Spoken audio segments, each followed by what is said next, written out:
First, China and India should be partners rather than rivals.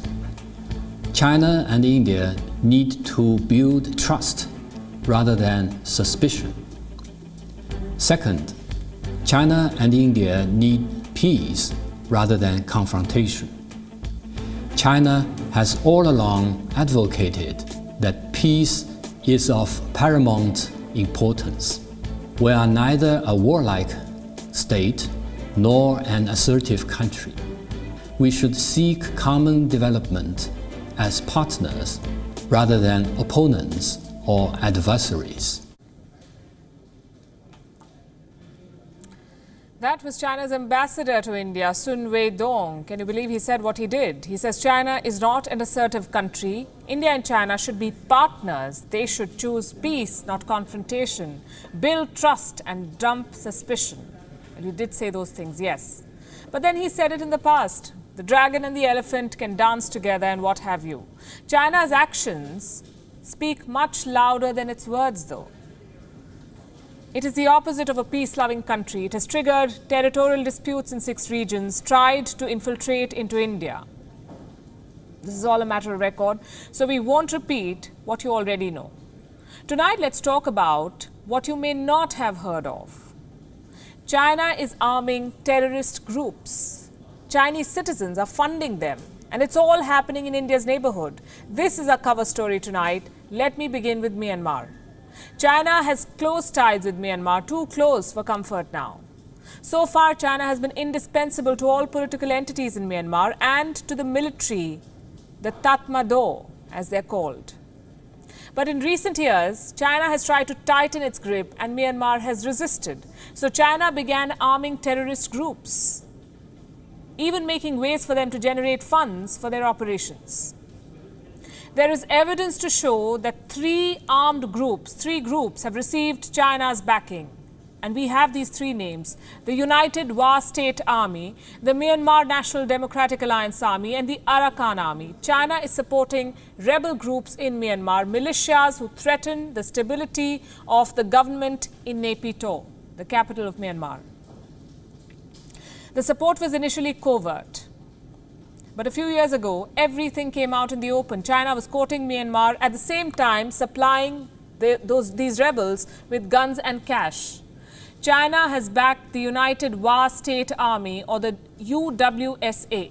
This is the largest ethnic armed group in Myanmar. It has received Chinese money as well as gunships. In 2013, the UWSA took delivery of Chinese military helicopters. They were armed with air-to-air missiles. What happens when you arm such rebel groups? They pose a direct challenge to the country's military. More recently, a Chinese businessman single-handedly ensured $1.5 billion in funding to this very same group, the UWSA. What's more shocking is that all of this cash was stolen from the Chinese people. Meet Ding Nin, the financier of the UWSA and the mastermind of China's biggest Ponzi scheme. Ding Ning was the chairman of Izubo. It was a Chinese online finance company, a company that offered fake investment products to around 1 million investors. It stole $7 billion from these investors, and out of these $7 billion, $1.5 billion was sent to this group in Myanmar, the UWSA. Even Chinese state-owned banks have helped rebel groups in Myanmar.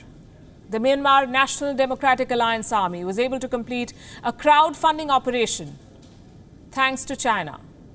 The money was raised for military activities against Myanmar's government.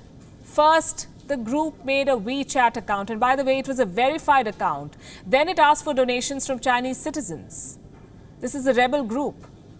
Tech giants like WeChat Pay and Alipay enabled it.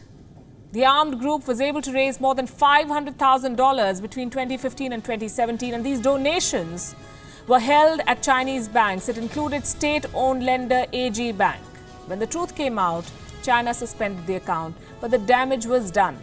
The threat is clear and present. China is backing rebel groups and terrorists in Myanmar. China's actions could destabilize an entire country. So the military is now directly naming and shaming China. the military of Myanmar.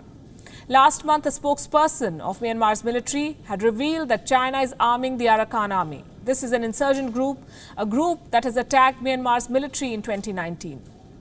Another group, the Tang National Liberation Army, was caught with Chinese weapons. I'm not talking about pistols here. Myanmar's military seized sophisticated weapons from these groups like RPGs and anti-aircraft launchers, weapons that reportedly can cost up to $90,000.